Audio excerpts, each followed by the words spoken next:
Assalamualaikum warahmatullahi wabarakatuh. Bapak ibu abang kakak adik jamaah dimanapun berada. Man bana masjidan, siapa yang bangun masjid, man Allah mislahu baitan fil jannah. Ma la yudraku kulluh, la yutraku kulluh. Kalau belum bisa bangun satu masjid utuh, 1, 2, 3 sak semen batu bata batu kerikil, insya Allah mengalir sampai hari kiamat. Bingung kemana kami mau salurkan? Jangan lagi bingung, salurkan ke Masjid Peradaban. Di nomor rekening Bank Syariah Indonesia BSI, nomornya mudah 333 000 9097 atas nama FSRMM.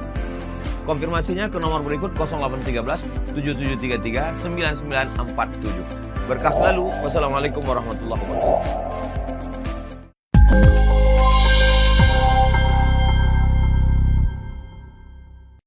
Nah, ini yang disebut oleh beliau persoalan jahiliyah yang kembali diikuti.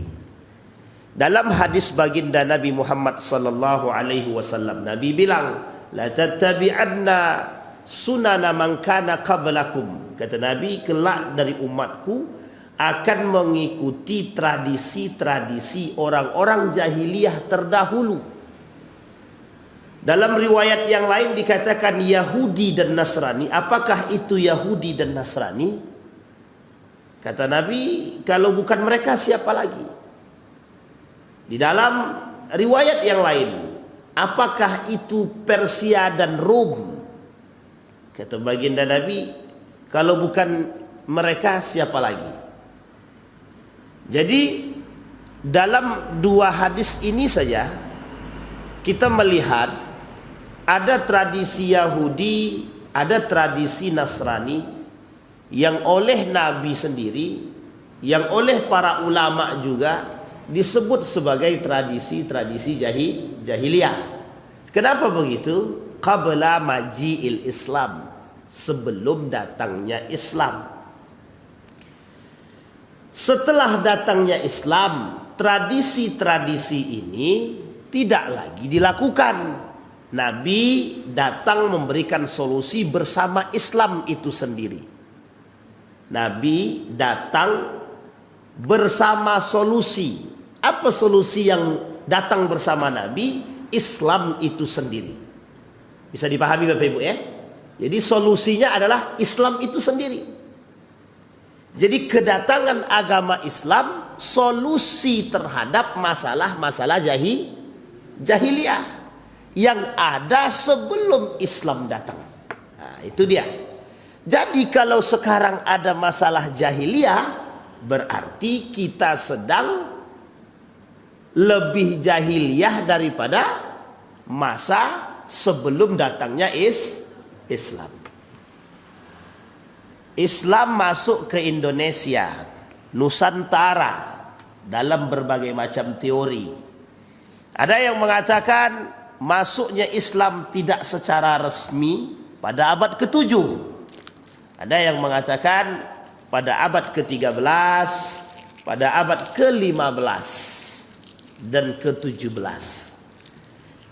Abad-abad ini menunjukkan masuknya Islam ke Nusantara yang disebut dengan Jawi. Proses masuknya Islam ke Nusantara, kita ambil contoh ke Indonesia, menggeser tradisi-tradisi yang keluar daripada jalur syariat Islam. Yang tadinya menyembah patung, menyembah berhala, kembali tidak menyembah berhala. Islam datang untuk menghapus tradisi-tradisi jahiliyah. Kerja rodi, kerja paksa, Islam tidak terima. Islam mengatakan bahwa terjadinya keseimbangan antara si kaya dan si miskin. Bahkan Islam tidak memandang perbedaan secara derajat, tahta, suku, dan lain sebagainya. Yang kedua, tradisi-tradisi yang bertolak belakang daripada Islam itu sendiri pergi begitu saja setelah kedatangan Islam. Persoalan ribawi Datang hukum Islam, ketika Islam sudah masuk tergeser. Nah, inilah yang kemudian yang harus kita pahami.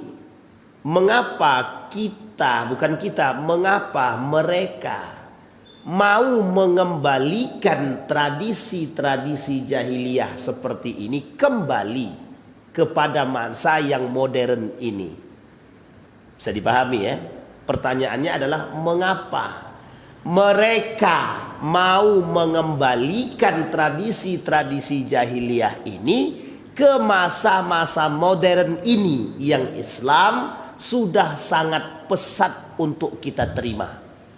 Yang kedua, siapa mereka yang kita sebutkan tadi yang ingin mengembalikan masa-masa jahiliyah itu? Pertanyaannya itu. Dua.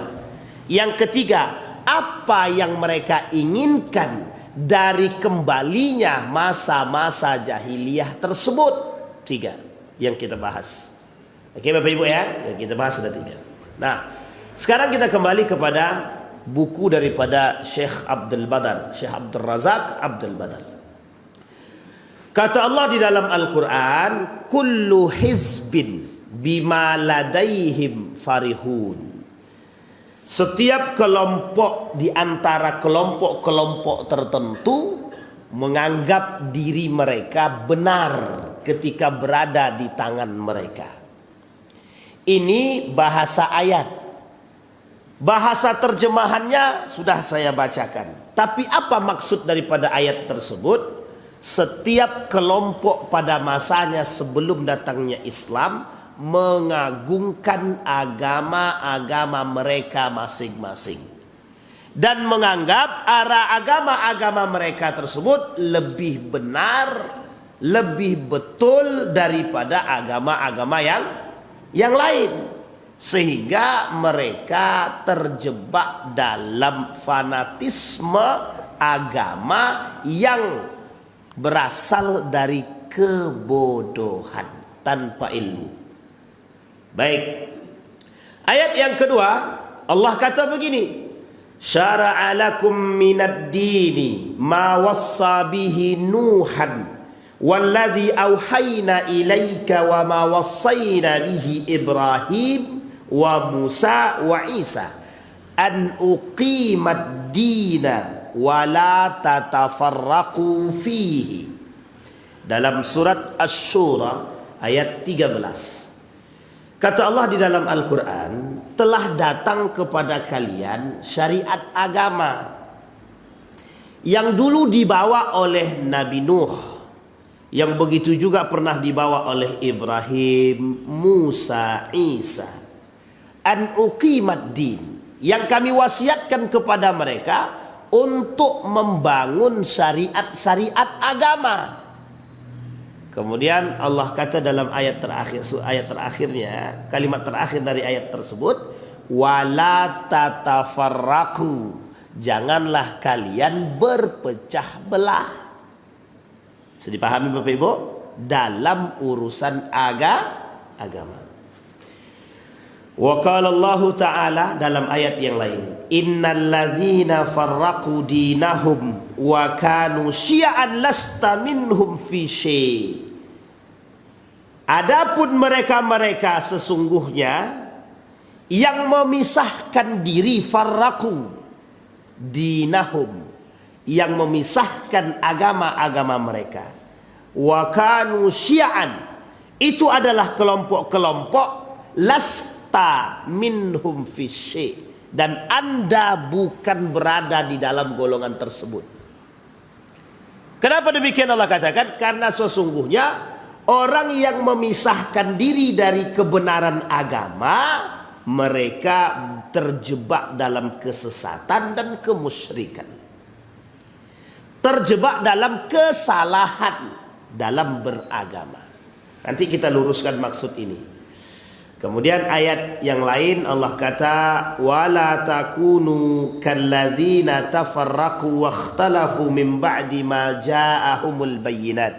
Setelah datang kebenaran kepada kalian tentang agama Allah, jangan kalian berbeda pendapat, jangan kalian berpecah belah tapi justru bersatulah, bersatulah, kata Allah. Maka kata Allah itu min ba'di ma ja'ahumul bayyinat, setelah kebenaran-kebenaran, penjelasan-penjelasan agama itu datang. Artinya setelah Islam datang. Kemudian ayat terakhir dalam pembahasan ini, wa'tasimu, Allah tutup dengan kalimat wa'tasimu bihablillahi jami'an wa la tafarraqu.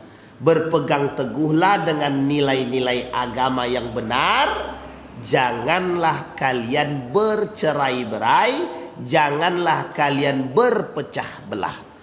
Baik, kita masuk pada penjelasannya. Tadi dalil-dalilnya.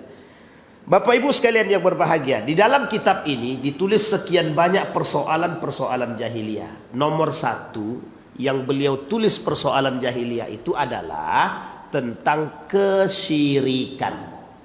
Sudah kita bahas jauh-jauh hari tentang kesyirikan tersebut. Yang kedua, wa amma al-mas'alah al-jahiliyah ats-tsaniyah. Adapun masalah jahiliyah yang kedua yang terjadi, yang kembali dilakukan oleh umat manusia di akhir zaman, yang akan kita lihat prosesnya adalah at-tafarruq bainahum, perpecahan di antara mereka. Syekh Abdul Badar, Syekh Abdul Razak membagi dua terpecahnya mereka dalam dua hal. Satu, dalam urusan agama fiddin, yang kedua fid dunya. Terpecah dalam urusan agama, yang kedua terpecah dalam urusan dunia. Ibnul Qayyim al-Jauziyah, meskipun ada yang mengatakan dalam beberapa video kami, mengapa dia mengambil Ibnul Qayyim al-Jauziyah, katanya. Kita mengambil poin penting dan kebaikan saja, bukan keburukan. Kata Ibnul Qayyim al-Jauziyah, dakhalan nasu an-nara min salasati abwabin. Manusia masuk ke dalam neraka melalui 3 pintu. Pintu yang pertama, babu syubhatin aurasat syakan fi dinillah. Pintu pertama yang menyebabkan manusia masuk ke dalam neraka, pintu syubhat yang diwariskan kepada mereka setelah nenek-nenek moyang mereka, fi dinillah, yang mereka lakukan di dalam dinillah, urusan agama Allah, bukan agama Allah, di dalam urusan agama Allah.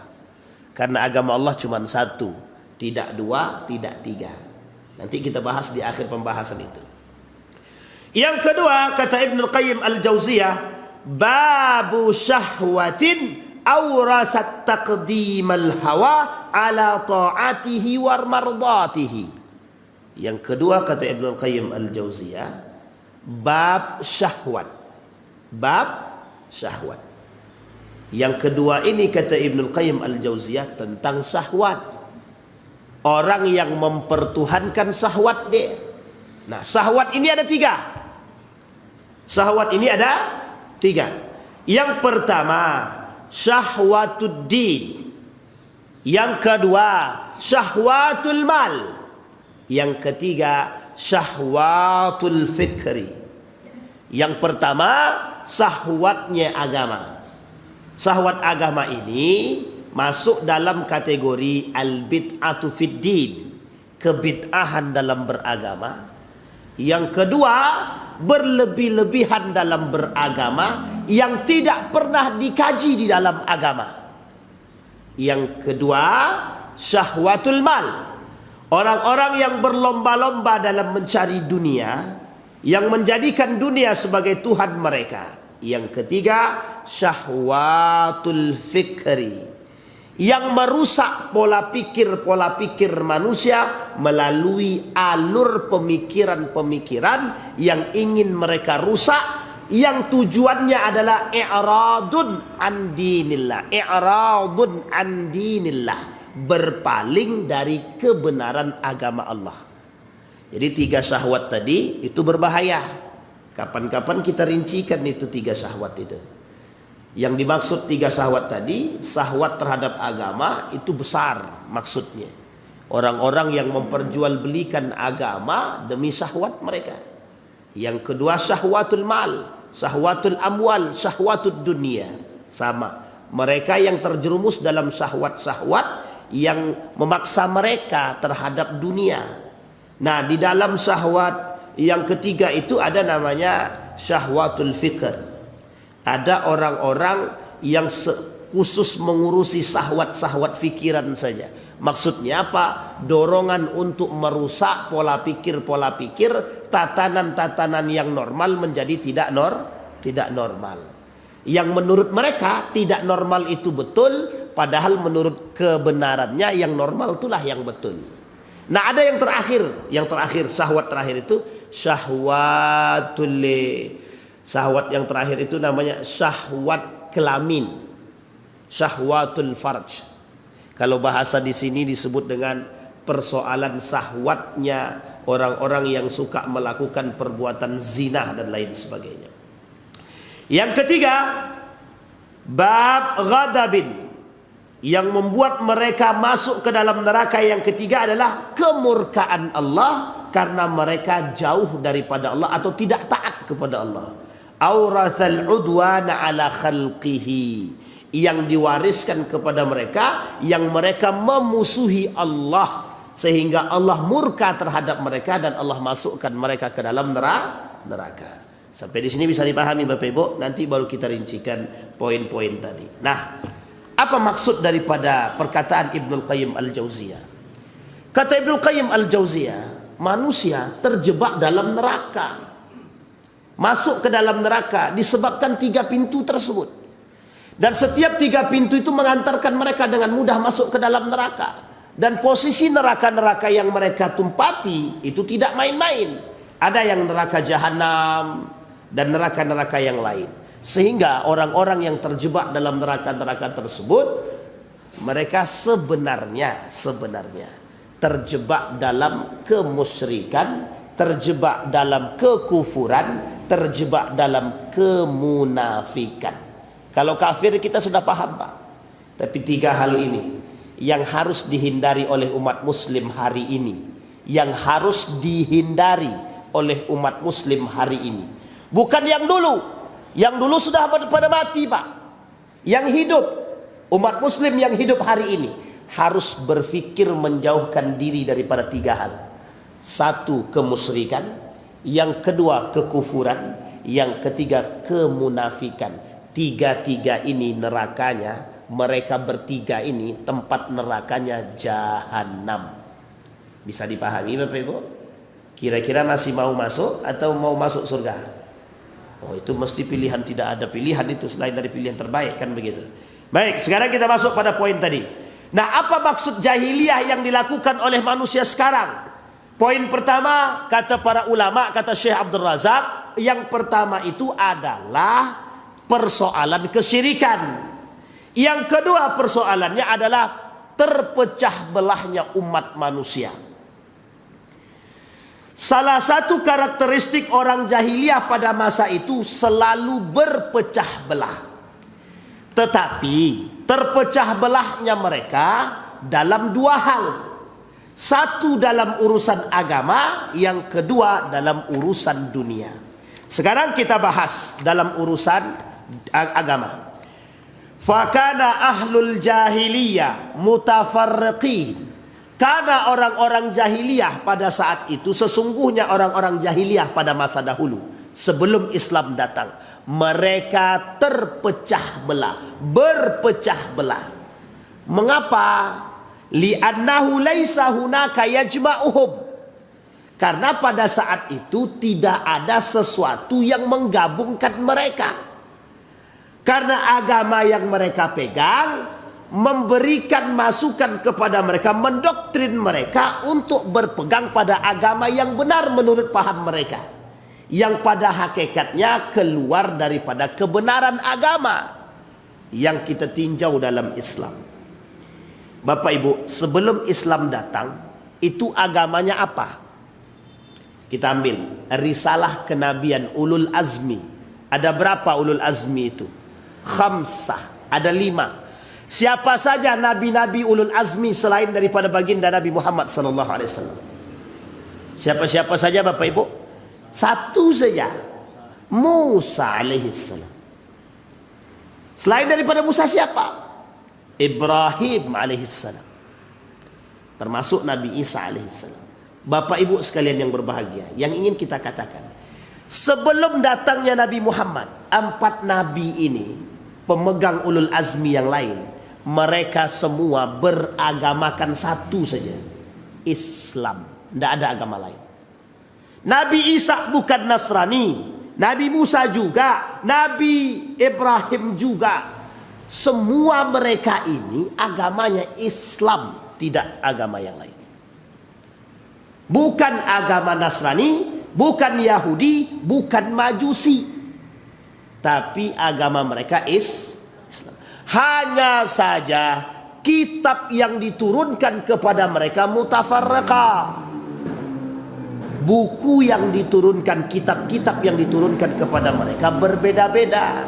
Ada Taurat, ada Zabur, ada Injil. Taurat, Zabur, Injil, ketiga-tiga ini Bapak Ibu diberikan kepada Bani Israel. Saya ulangi sekali lagi. Ketiga-tiga ini diberikan kepada siapa? Bani Israel. Baik. Nah kemudian, sekarang pertanyaannya, apa yang membuat mereka terpecah belah dalam agama? Keyakinan, akidah.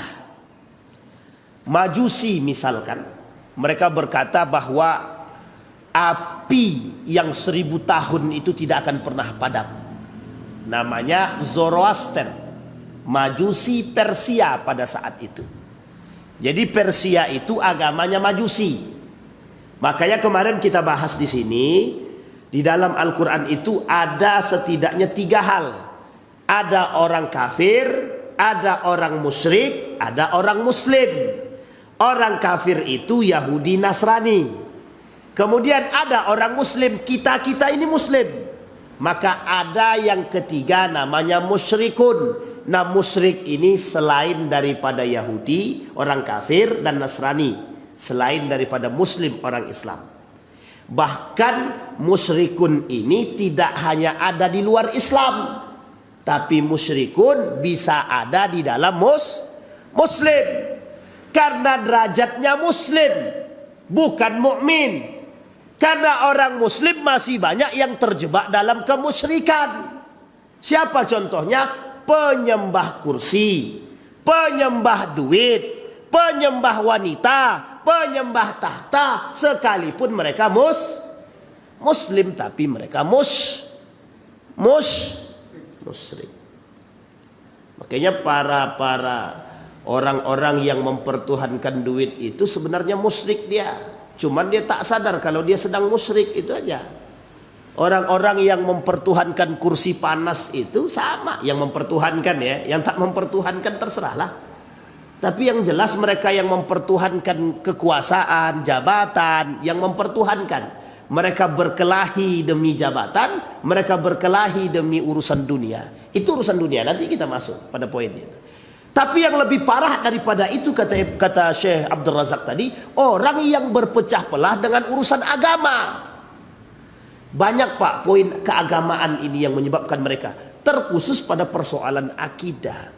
Nah Islam datang sebagai solusi atas agama-agama yang lain.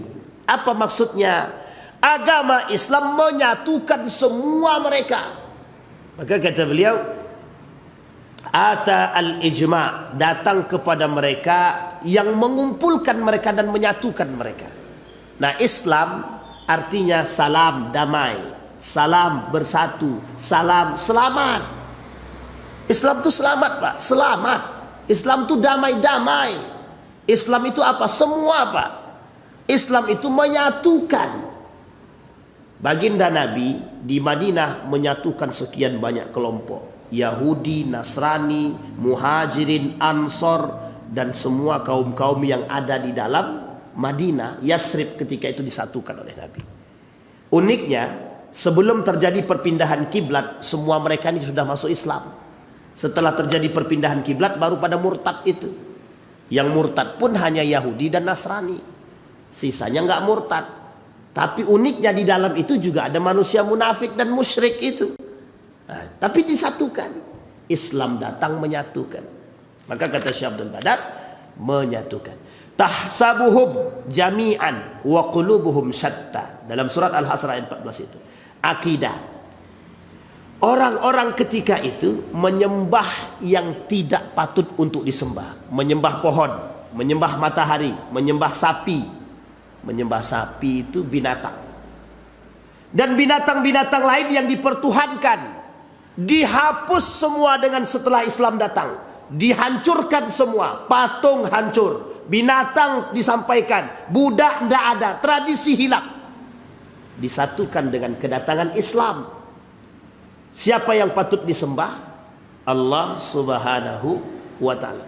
Agama nenek moyang mereka mengajarkan kepada mereka menyembah yang esa. Nabi Ibrahim, Nabi Musa, Nabi Daud, Nabi Isa, semua ini mengajarkan menyembah Tuhan yang satu, Allah. Semua ini mengajarkan menyembah Tuhan yang satu. Zabur, Taurat, Injil mengajarkan kepada Tuhan yang esa, sama semua. Begitu juga dalam Al-Quran mengajak kita untuk menyembah kepada Allah. Menyatukan. Kalau mereka mengatakan nenek moyang kami dahulu, siapa dia? Ibrahim. Ibrahim menyembah Allah.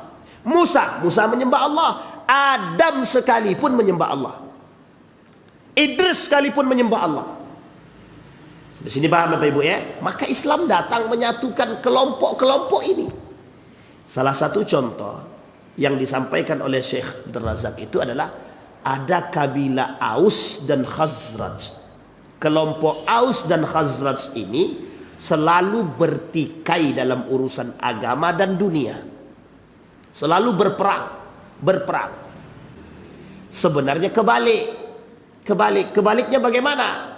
Agama-agama seperti Yahudi, Nasrani dan lain sebagainya itu punya kitab-kitab tertentu. Kitab Taurat, kitab Zabur, kitab Injil disatukan isinya oleh Allah di dalam Al-Quran. Di bawah naungan agama yang hanif. Namanya agama Islam. Bisa dipahami sampai di sini? Sehingga Bapak Ibu, kalau kita hari ini sudah beragama, yang harus kita pegang. Tidak boleh tidak. Karena hidayah itu tidak akan datang untuk yang kedua kalinya. Jadi harus kita bertahan. Nah, sekarang muncul kelompok-kelompok dalam urusan agama ini yang memecah belah kita. Banyak ini Pak kelompok yang memecah belah kita sekarang ini banyak. Banyak sangat kelompok-kelompok yang datang dengan kepentingan untuk memecah belah umat. Inilah yang disebut dengan dorongan syahwatuddin. Mereka memperjualbelikan agama demi kepentingan. Nah, bagaimana cara mereka memperjualbelikan agama? Mereka rakukan kerusakan dan perpecahan di dalam tubuh agama itu, sehingga setiap orang di antara mereka bermusuhan antara satu dengan yang lain. Sekarang pertanyaannya, apa bedanya kita dengan jahiliyah pada masa itu? Bedanya satu aja.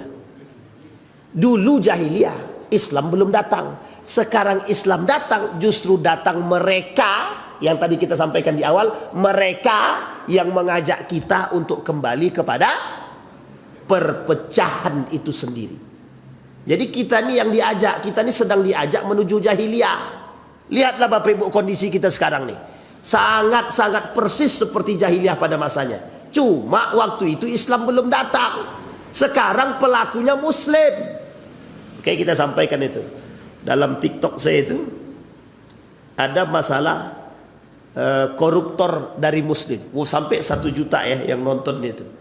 Sampai 1 juta. Mengapa koruptor itu dari kalangan, banyak dari kalangan Muslim? Ya jelas banyak dari kalangan Muslim Pak. Karena negara kita negara termasuk mayoritas muslim terbesar. Dan saya kira anggota dewan itu juga banyak muslimnya, lebih banyak muslim daripada yang lain, mayoritas. Lah kok bisa pada koruptor? Kok bisa pada korupsi misalkan? Kan itu tak salah. Sama halnya sekarang. Kita umat muslim, agama kita sama, Tuhan kita sama, Nabi kita sama. Lah kok bisa kita berpecah belah, saling mencaci, memaki antara satu dengan yang lain, dan menganggap paling benar? Pertanyaannya, apakah yang lain yang sholatnya 5 waktu, sholat 5 waktu, kecuali Bang Iwan sholatnya di Pakistan, saya sholatnya di India, kiblat saya ke Pakistan, kiblat saya ke India, kiblat Bang Iwan ke Pakistan. Yang lain sholatnya menghadap ke sono, yang beliau ngadapnya ke serong kiri, saya menghadap serong kanan. Itu kalau Bapak Ibu bilang ini sesat nih, Ridwan sama Iwan ini sesat, wajar. Lah ini menghadap kiblat yang sama, Allahnya satu, Tuhannya sama, nabinya sama. Oh ini sesat Ustadz ini. Alah kok bisa? Hanya karena persoalan ikhtilaf kita menyesatkan, mengkafirkan, merusak, memecah belah. Maka Bapak Ibu sekarang ini kita sedang berada dalam posisi yang memang tidak enak. Satu, kita dipecah belah. Mulai dari sekian banyak isu-isu agama, termasuk persoalan habaib. Dikiranya kita nih orang-orang mukibin. Mukibin itu pendukung para habaib. Bapak Ibu, saya ingin katakan kepada kita semua, cara yang hancurkan kita, akalnya banyak. Dibuatnya kita benci kepada zuriyah Nabi, dibuatnya kita benci kepada sesama muslim, dibuatnya kita benci kepada pesantren, dibuatnya kita benci kepada pimpinan-pimpinan pondok pesantren. Caranya bagaimana? Dibuat isu, digoreng-goreng isu itu. Maka dajjal sekarang itu ya dajjal-dajjal media itulah itu. Media-media itu dajjal semua itu. Dajjal, manipulasi, tukang tipu. Media-media itu. Kenapa saya berani bilang begitu? Karena itu kerjaannya. Biar dapat duit tadi. Bukan untuk mencari kebenaran. Bukan. Mencari piti. Mencari duit. Coba Bapak Ibu bayangkan. Tadi malam saya baca berita begini. Setelah terjadinya kasus pesantren, banyak orang-orang berhijrah ke kelompok tertentu. Katanya. Saya bilang, astagfirullahaladzim.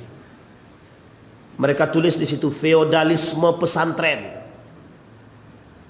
Ngapain harus cium kaki, harus cium tangan, nunduk. Orang hormat dengan tradisi Jepang.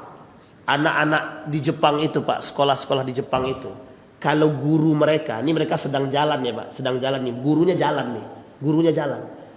Itu mohon maaf ya, pakaiannya pendek semua itu di Jepang itu. Perempuannya pakaiannya pendek gitu. Tapi kalau gurunya jalan, nunduk semua Pak, nunduk semua. Bapak Ibu tahu maksudnya apa? Hormat. Sebrutal-brutalnya mereka sama guru hormat. Kita diajarkan hormat sama guru, justru mohon maaf disinggung. Yang kita mau banggakan itu apa?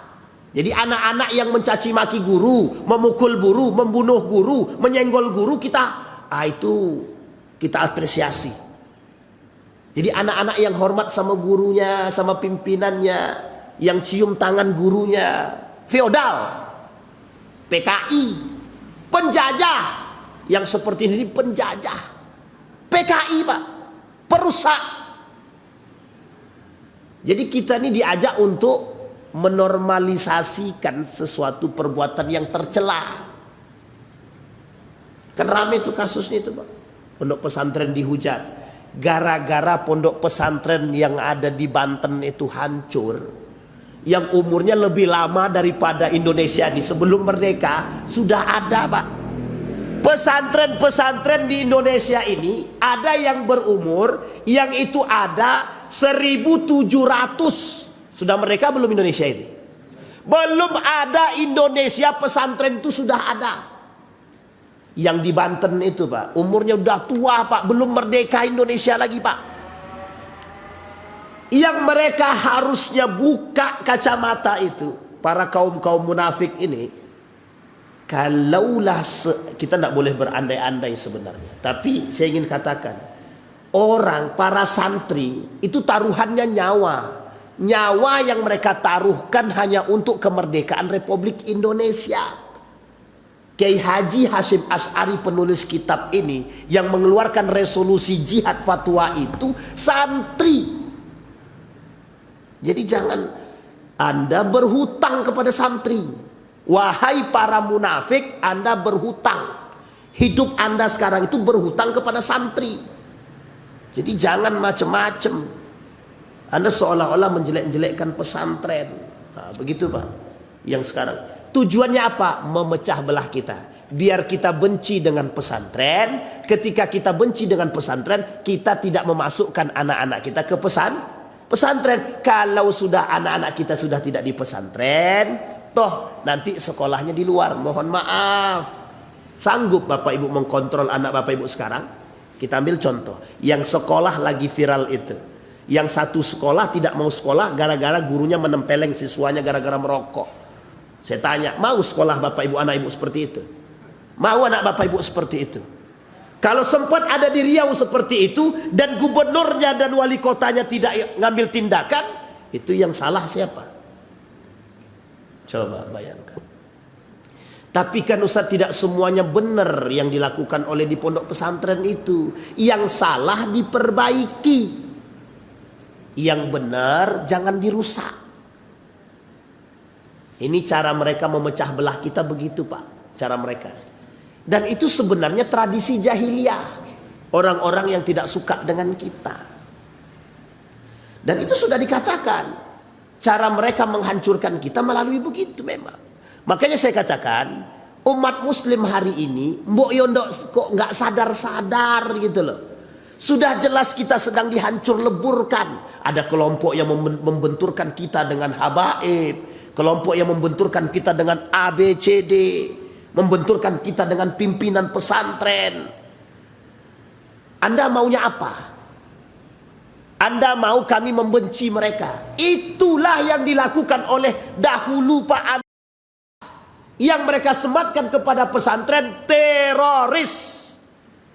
Jadi sarang terorisme itu dulu pesantren kata mereka. Jangan salah Pak, itu zaman Pak Soeharto itu. Boleh dicari dalam sejarah itu. Santri-santri dibunuh, ditangkap, pimpinan ditangkap, kiai-kiai ditangkap. Karena apa? Menyuarakan kebenaran. Yang dianggap sebagai perusak.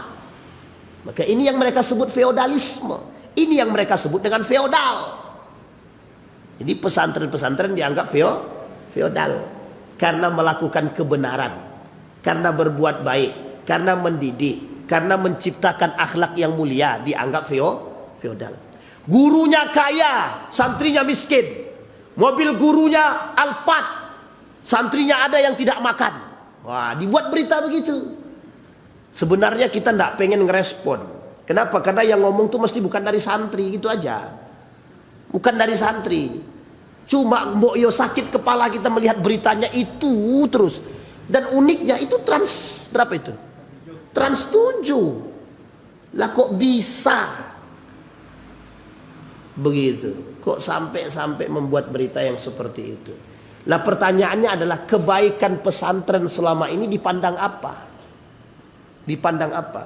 Harusnya negara Republik Indonesia berhutang budi pada pesantren. Yang nggak terima tidak apa-apa. Yang nggak terima tidak ada masalah. Karena banyak pejuang-pejuang kemerdekaan itu santri. Jadi jangan salah Pak. Nah, sampai di sini paham ya Bapak Ibu ya? Mereka memecah belah kita. Dan kita terjebak dalam perpecahan itu. Makanya kenapa masjid kita sunyi? Karena setiap kita punya masjid masing-masing. Besok itu setiap rumah punya masjid sendiri. Kenapa saya katakan punya masjid masing-masing? Lah karena kita nggak mau lagi gabung dengan yang lain. Kita menganggap agama kita benar, paham kita benar, sehingga kami tak mau bergabung dengan mazhab yang lain. Nah kami pokoknya sholat di masjid kami aja. Masjid lo mana? No, samping. Dan ini terjadi Pak. Ada pengurus sakit hati karena mereka pengurus masjid dikudeta Bukan dikudeta sebenarnya, diturunkan secara paksa, ya kudeta juga kan. Akhirnya sakit hati, bangun masjid tak jauh dari masjid tersebut. Kenapa saya katakan sakit hati? Karena mereka membangun masjid itu dengan alasan, apa alasannya? Setelah mereka tidak jadi pengurus masjid. Tahu Bapak Ibu apa yang ingin mereka lakukan? Ingin mereka ambil karpet, ingin mereka ambil AC. Untung video cepat berjalan, akhirnya mereka tak jadi. Pertanyaan saya adalah, mereka bangun itu untuk siapa? Untuk Allah kah? Untuk Rasulullah kah? Atau untuk kepentingan mereka? Kepentingan kelompok. Ini kata beliau, dituliskan dalam sini. Apa kata Allah? Innal ladzina farraqu dinahum wa kanu syi'an lasta minhum fi syai'. Orang-orang yang memisahkan diri mereka dalam urusan agama, mereka anggap diri mereka paling benar, mereka anggap diri mereka yang terbaik, sementara yang lain itu adalah kafir, sementara yang lain itu adalah sesat. Apa kata Allah? Wa kanu syi'an, itulah kelompok-kelompok yang mereka lakukan. Lasta, kalian bukan dari golongan mereka, kita bukan dari golongan mereka. Itu yang ngomong Allah. Apa maksudnya Allah katakan di sini? Hati-hati, jangan sampai kita ini terjebak dalam kesesatan, terjebak dalam kemusyrikan. Bapak Ibu, saya ambil contoh sederhana. Orang-orang dengan agama nih banyak memanfaatkan karena mudah mencari duit dari agama. Mudah mencari duit dari agama. Kita ambil kasus-kasus dulu lah ya, kasus-kasus yang telah berlalu. Ada kasus percetakan Al-Quran, ada kasus kuota haji, dan lain sebagainya. Yang lagi hangat juga tuh. Tapi kan itu menjadi sorotan Pak, unik Pak. Jadi kalau isunya agama, itu seantera jagat raya semua tahu Pak. Semua tahu. Cara untuk menghancurkan Islam itu sederhana ya, dibuat isu agama dinaikkan. Tapi untung umat-umat muslim ini cerdas. Orang-orang yang suka menggoreng isu agama demi kepentingan. Karena memang mereka mengharapkan sesuatu dari situ. Kuota haji, Al-Quran, semua dikorupsi. Sementara itu kan bagian kecil. Kalau mereka korupsinya kalau mereka korupsi minyak wajar. Jadi kalau korupsi minyak wajar. Yang nggak wajar tuh korupsi Al-Quran. Dan begitu. Semua itu Pak, tujuannya satu aja. Hanya untuk menghancurkan Islam itu sendiri. Baik, kita kembalikan kepada poin tadi Pak. Maka apa yang dilakukan oleh Islam, datangnya Islam memberikan kedamaian, mengumpulkan kita semua. Bapak Ibu, yang dimaksud adalah ketika kita sudah beragama, pegang teguh agama itu. Wa'tasimu bihablillah. Berpegang teguhlah kalian dengan agama ini sebaik mungkin Pak. Karena tali yang kita pegang ini sedang diusahakan untuk dipotong satu-satu. Jadi sekian banyak tali yang kita pegang, itu sedang ingin dipotong satu-satu, tek, tek, tek, biar putus talinya Pak. Tapi setiap mereka memotong, kita pasang kembali. Setiap mereka potong, kita pasang kembali. Begitulah kita sekarang Pak, beragama itu.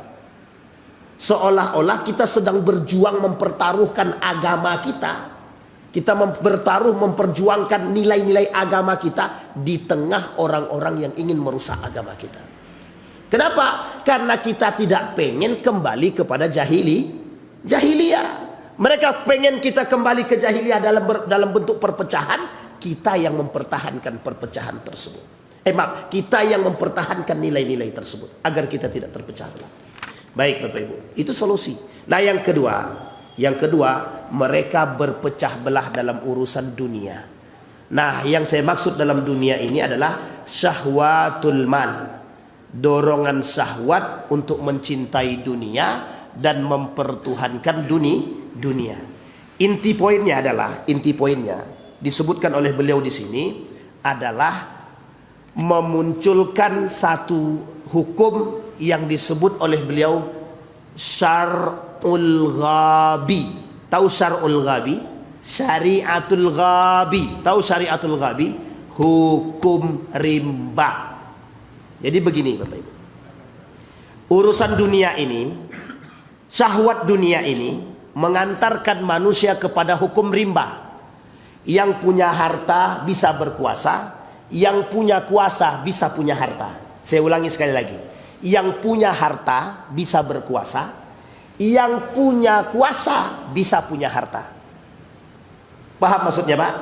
Ada orang tak punya duit sama sekali, tiba-tiba jadi penguasa. Kira-kira karena dia jadi penguasa, dia bisa tidak menghasilkan uang dari kekuasaan dia? Bagaimana caranya?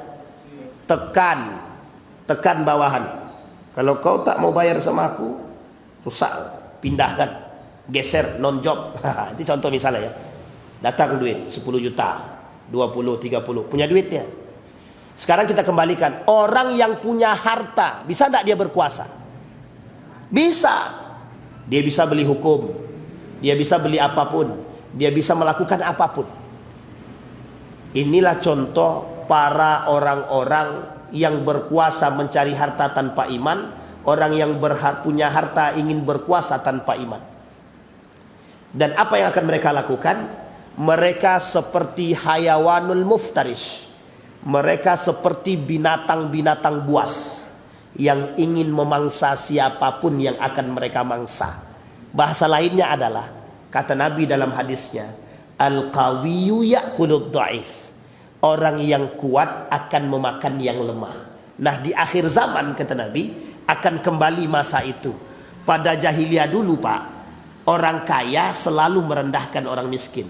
Mohon maaf, Pak, tidak ada orang kaya zaman dulu yang mau duduk bersama orang miskin, nggak ada, kecuali Nabi Abu Bakar. Ini sebelum Islam datang ya, sebelum Islam datang. Kenapa saya katakan demikian? Karena dulu Pak, sangat tercela ketika ada orang fakir duduk bersama orang kaya, tercela. Apalagi budak. Sejak kapan budak punya tempat terbaik pada masa jahiliyah? Lah sekarang mereka kembalikan itu. Yang kaya berkuasa, jadi yang bawahan ini lalu mau apa? Aku punya kuasa, aku punya duit. Loh, yang salah anak dia yang masuk penjara orang lain. Paham maksud saya, Pak? Yang salah anaknya, yang masuk penjara orang lain. Ini pernah terjadi kasus dulu. Apa kasusnya? Seorang anak bangsawan melakukan kesalahan. Kalau saya tak salah itu pemerkosaan. Diadukan, Pak. Ketika diadukan, yang dimasukkan penjara adalah pembantunya. Kata dia, kau aja yang masuk penjara. Kalau anakku yang masuk, reputasi aku habis. Reputasi hancur. Jadi kalau reputasi kami hancur, maka kami tak bisa hidup. Jadi pembantunya disuruh masuk penjara untuk menggantikan anaknya yang melakukan kezaliman tadi. Akhirnya dimasukkan pembantu ke dalam penjara. Apa janjinya? Anak-anak dan keturunanmu kami yang menghidupi. Itu kalau punya duit. Itu ilustrasi, itu kenyataan, fakta juga, sekaligus ilustrasi. Begitulah orang punya duit sekarang dan punya kekuasaan. Yang korupsi dia, yang paling banyak makan duit korupsi dia, yang disuruh masuk penjara yang tukang tanda tangan. Sama, Pak, begitu. Karena apa? Mereka punya kekuasaan. Yang menghancurkan, melakukan kehancuran mereka, yang disuruh masuk penjara siapa? Orang lain. Ada kasus seorang anak nabrak, kebetulan anaknya orang kaya, nabrak orang lain, meninggal. Harusnya kalau diusut masuk penjara. Tapi siapa yang disuruh masuk penjara? Supirnya. Makanya kalau ada istilah dulu ya, dulu ada istilah hukum tajam ke bawah, tumpul ke atas. Itu sebenarnya istilah fakta gitu. Tapi mudah-mudahan di zaman Pak Prabowo nih, hukum bisa tajam ke atas, bisa tajam ke bawah juga, atau tajam ke atas tumpul ke bawah boleh juga lah. Jadi bisa menaungi. Yang tidak kita inginkan adalah kita terjebak dalam hukum rimba yang dibuat oleh para penguasa dan para pentuhan-pentuhankan harta. Semoga mereka sadar, semoga mereka tobat, semoga mereka mengembalikan hak-haknya orang lain yang mereka ambil dengan cara yang paksa dan zalim. Bisa dipahami Bapak Ibu, kita terpecah belah dalam dua hal, dan jika ini terjadi, maka kembalinya masa jahiliyah pada masa dahulu sebelum datangnya Islam. Sekarang kita sudah berislam, jangan sampai keislaman kita dirusak karena perbuatan-perbuatan jahiliyah seperti ini. Kita yang mempertaruhkan harga diri. Maka tak salah Bapak Ibu, di akhir zaman ini kita jihad, berjuang, bersungguh-sungguh. Apa kata Allah dalam Al-Quran? Khudhil afwa wa'mur bil ma'ruf wa'arid anil jahilin. Berikan maaf kepada orang yang menyakitimu. Yang kedua, lakukan kebaikan sebisa dan semampumu. Yang ketiga, menjauhlah daripada orang-orang jahiliyah yang masih terjebak dalam kebodohan.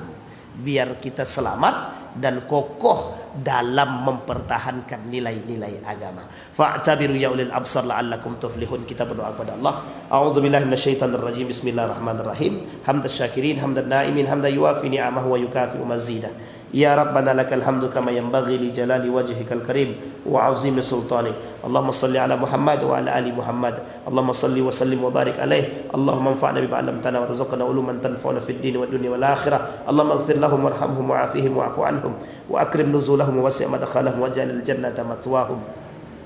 Allahumma arinal haqqa haqqan warzuqna ittiba'ah wa arinal batila batila warzuqna ijtinabah. Allahumma ansur man nasara ad-din wa khudhul man khadhala al-muslimin. Allahumma anfa'na bima 'allamtana warzuqna 'uluman tanfa'una fid din wad dunya wal akhirah. Allahumma ja'alna minas salihin. Allahumma ja'alna minas salihin. Allahumma khtimna minas salihin. Allahumma khtimna bis salihin. Rabbana atina fid dunya hasanah wa fil akhirati hasanah wa qina adzabannar. Walhamdulillahirabbil alamin. Assalamualaikum warahmatullahi wabarakatuh.